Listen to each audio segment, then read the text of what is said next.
तुम चोरी करने का अवसर किसी को मत दो। तुम्हें लगता है कि जो जिनकी आदत है चोरी करने की, उनके ज़रा पीछे लगे रहो। वो जब काम करते हैं अचानक से उनके पास पहुंच जाओ और साफ कह दो कि विश्वास करने का ज़माना ही नहीं है। बात यहाँ विश्वास करने जैसी है ही नहीं। बात सिर्फ इतनी है कि विश्वास करने का ज़माना ही नहीं है और तुम किसी की ईमान पर शक नहीं करना चाहते, इसलिए स्वयं साक्षात पहुंच जाते हो। ऐसा कहकर खड़े रहो। तुम्हारी चीज़ है, तुम्हारा सामान है और बहुत मेहनत से लाया हुआ है, इसलिए ध्यान रखो। और अगर ज़रूरत लगे कि ऐसी गतिविधियां बहुत बढ़ गई हैं तो चुपचाप हटा दो। इल्ज़ाम मत लगाओ साक्षात सामने से, परंतु हटा दो। चोरी करना एक बहुत बुरी आदत है और जिस व्यक्ति को ये समझ नहीं आ रहा है कि वो कितना गलत काम कर रहा है तो उसे उसकी सज़ा तो देनी ही पड़ेगी। सबसे बड़ी सज़ा उसके लिए यही हो सकती है कि उसे काम से ही हटाया जाए और उसके बावजूद भी उसके बारे में तुम्हें किसी से कुछ कहने नहीं जानना है।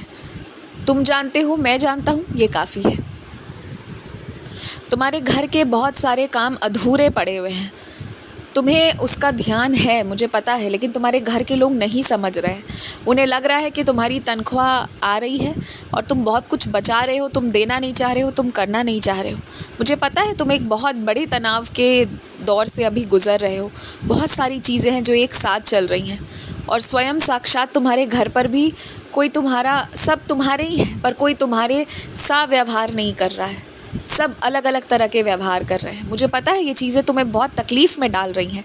थोड़े दिन सबूरी रखो, धीरे धीरे करके ना सब इस बात को भूल जाएंगे और तुम जिस उद्देश्य में लगे हुए हो ना, पहले उसको पूरा करो, उसके बाद ही अपने घर के काम में आगे बढ़ना और सब हो जाएगा। आराम से करोगे तो सब होता चला जाएगा। लालच की कोई सीमा नहीं है और जो लोग लालची हैं ना, उन्हें संतुष्टि तक ले जाना, उन्हें संतोष की प्राप्ति हो, इसके लिए तुम प्रार्थना ही कर सकते हो।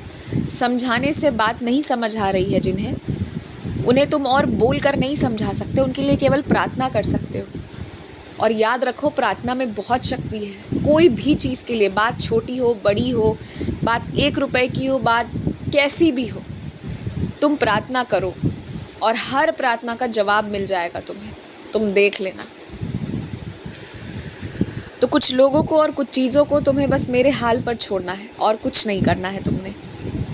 तुम्हारे घर के खिड़की दरवाजे को नियमित रूप से साफ सफाई करवाते रहो और घर के पर्दों को भी समय समय पर धोते रहो। बहुत दिन हो गया है, इसलिए मैं तुम्हें याद करा रहा हूँ।